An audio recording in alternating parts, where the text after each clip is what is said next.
Firman-Mu terang bagi jalan hati. Kita berdoa. Inilah kami Tuhan, para yang rindu, anak-anak rindu dengan firman-Mu. Karena itu Bapa, kuasailah hati dan pikiran kami Tuhan, ketika firman-Mu diperdengarkan.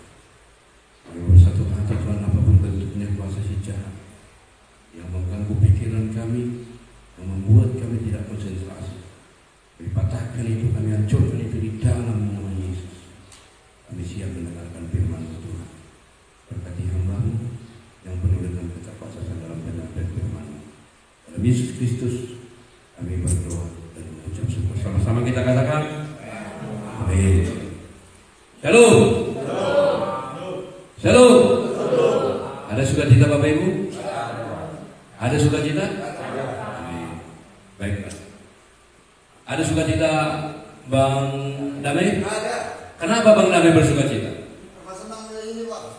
Karena senang melihat? Iya. Jadi kalau nggak senang melihat itu, nggak sukacita.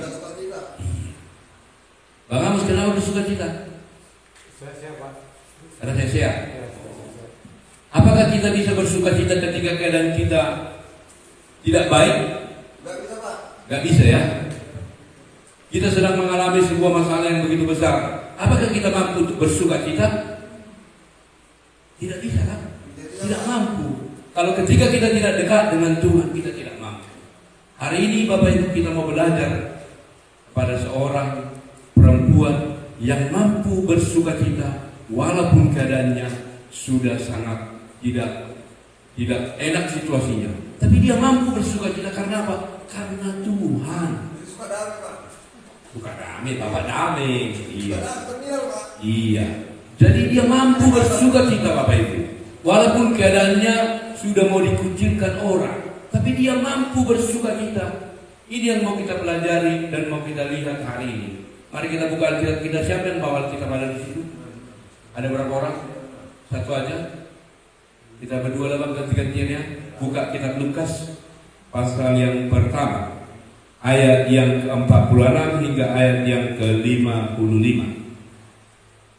Lukas pasal 46 ayat yang ke-46 hingga ayat yang ke-56. Dapat Pak Lukas 1? Nyanyian pujian Maria. Lalu kata Maria, jiwaku memuliakan Tuhan, buat banyak, sebab ia telah memperhatikan kerendahan hambanya. Sesungguhnya mulai dari sekarang segala keturunan akan menyebut aku berbahagia. Karena yang Maha Kuasa telah melakukan perbuatan besar kepadaku dan adalah Dan rahmatnya turun-temurun atas orang yang takut akan Dia. Ia memperlihatkan kuasanya dengan perbuatan tangannya dan menceraikan orang yang berbahagia. Ia menurunkan orang-orang yang berkuasa dari tahtanya dan meninggikan orang-orang yang rendah. Ia menolong Israel hambanya karena ia mengingat rahmatnya. Seperti yang dijanjikannya kepada nenek kita, kepada Abraham dan keturunan untuk selama-lamanya.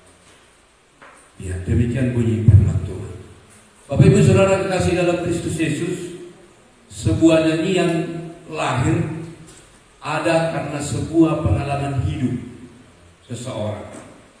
Ketika dia ada sebuah pengalaman hidup di dalam dirinya, dia ungkapkan di dalam sebuah pujian, dia ungkapkan ke dalam sebuah nyanyian yang disampaikan. Kita bisa melihat berbagai nyanyian yang telah dikarang penciptanya, semuanya itu ada memang dari pengalaman hidupnya, tapi ada juga itu dari hanya khayalan semata, tidak kisah nyata. Baru-baru ini kita juga banyak mendengar lagu Batak ya.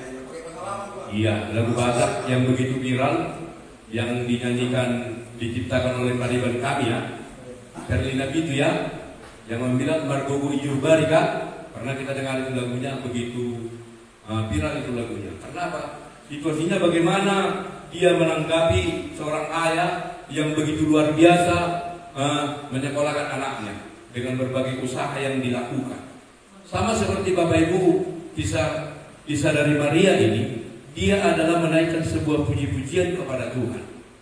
Dalam sejarah ini, ketika dia berjumpa dengan Elizabeth, dia datang ke rumah Elizabeth untuk menjumpai Elizabeth.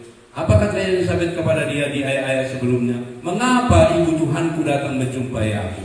Elizabeth memuji Maria. Seseorang ketika dipuji, pasti dia bangga.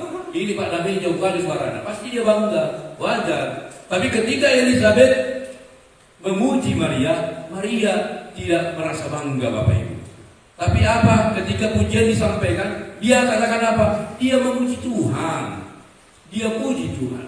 Kita tahu bagaimana Maria keadaannya? Maria keadaannya saat itu Bapak Ibu, kalau dalam konteks orang Israel saat itu harus dilempar dengan batu. Karena apa? Karena hamil di luar nikah. Itu karena Tuhan melalui Roh Kudusnya, Allah sendiri, bukan perbuatan dagingnya, bukan perbuatan manusia dia hamil di luar nikah.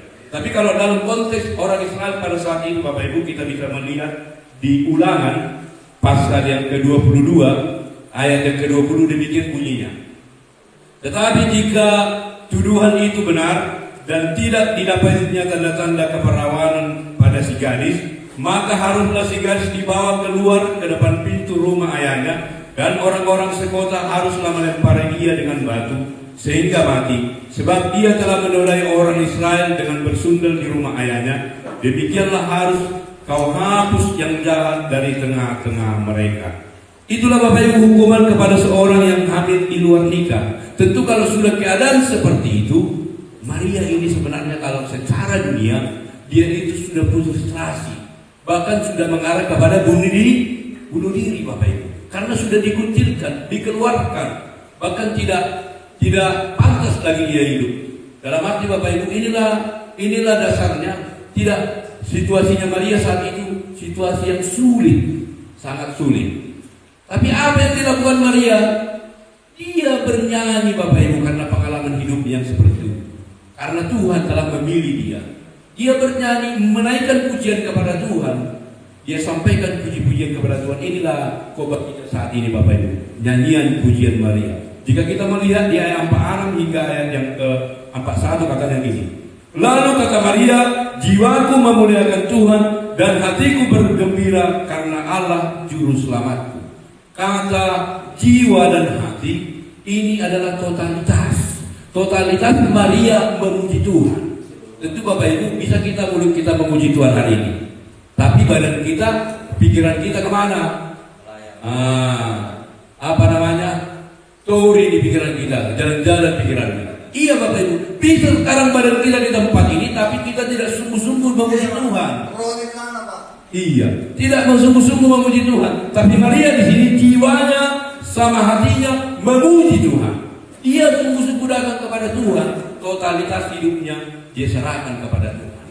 Walaupun keadaan yang seperti sulit dihadapi, tapi dia tetap memuji Tuhan. Itulah ayat yang kepada 41 dan 46 dan 47. Di ayat 48 dikatakan demikian. Sebab ia telah memperhatikan kerendahan hambanya. Sesungguhnya mulai dari sekarang segala keturunan akan menyebut aku berbahagia. Artinya bagaimana Maria itu tidak dipandang lagi dia. Dari statusnya pun dari kota Nazaret, tempatnya tinggal, dia tidak terpandang Bapak Ibu. Tidak ada status sosial yang tinggi, orang yang rendah, tapi Tuhan pilih dia dan Tuhan mengangkat derajatnya sehingga dia adalah orang yang berbahagia, menjadi ibu daripada juru selamat kita Bapak Ibu. Ini yang dikatakan di 48. Di 49 hingga ayat yang ke-50 baca dulu Bang. Abang dulu baca ayat 49 hingga ayat yang ke-50. Karena yang Maha Kuasa telah melakukan perbuatan besar kepadaku, dan namanya adalah kudus, dan rahmatnya turun-temurun atau minta kepada dia. Dia adalah kuasanya dia. Iya, ayat sampai 50 Bang. Dan rahmatnya turun-temurun.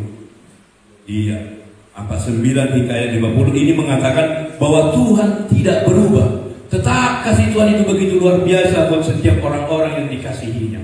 Walaupun bangsa itu menjauh dari Tuhan, terkadang bangsa itu menjauh dari Tuhan, tapi apa yang dilakukan, kasih karunia Tuhan itu tidak pernah berubah Bapak Ibu. Sama seperti kita di tempat ini. walaupun kita melanggar firman Tuhan, terkadang Bapak Ibu, tapi kasih karunia Tuhan jika kita datang kepada Dia mengakui segala sesuatu, kasih Tuhan itu tetap untuk selama-lamanya dalam hidup kita. Itulah di ayat yang 49 hingga ayat yang ke-50. Di ayat ke-51 hingga ayat yang ke-53 Bapak Ibu, ini adalah sebuah kritik yang disampaikan Maria di dalam nyanyiannya, kritik sosial disampaikan Maria. Kita melihat pemimpin-pemimpin saat itu tidak peduli lagi dengan orang-orang miskin, tidak peduli lagi dengan orang-orang yang dipinggirkan.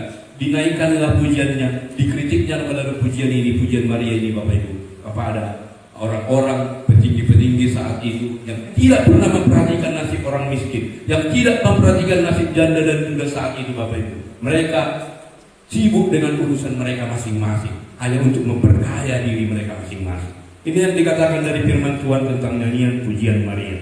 Bapak Ibu Saudara kekasih dalam Kristus Yesus, apa yang perlu kita renungkan dari pujian atau dari nyanyian Maria saat situasinya sangat sulit dihadapi dia? Sama seperti di awal tadi kami katakan, bagaimana kita bisa bersukacita di tengah-tengah penderitaan yang kita alami. Saat ini Bapak Ibu di tempat ini mungkin merasa menderita karena dikurung di tempat ini. Tapi ini semua demi kebaikan. Supaya apa? Supaya bisa dipulihkan, supaya bisa kembali kepada keluarga dengan keadaan sehat. Makanya Bapak Ibu dikatakan di sini, mari kita bersukacita bukan karena keadaan. Ini yang pertama Bapak Ibu. Mari kita bersukacita bukan karena keadaan. Sama seperti Bang David tadi, dia bersukacita. Kalau keadaan tempat ini dia mungkin kurang bisa bersukacita, tapi karena Tuhan dia bersukacita.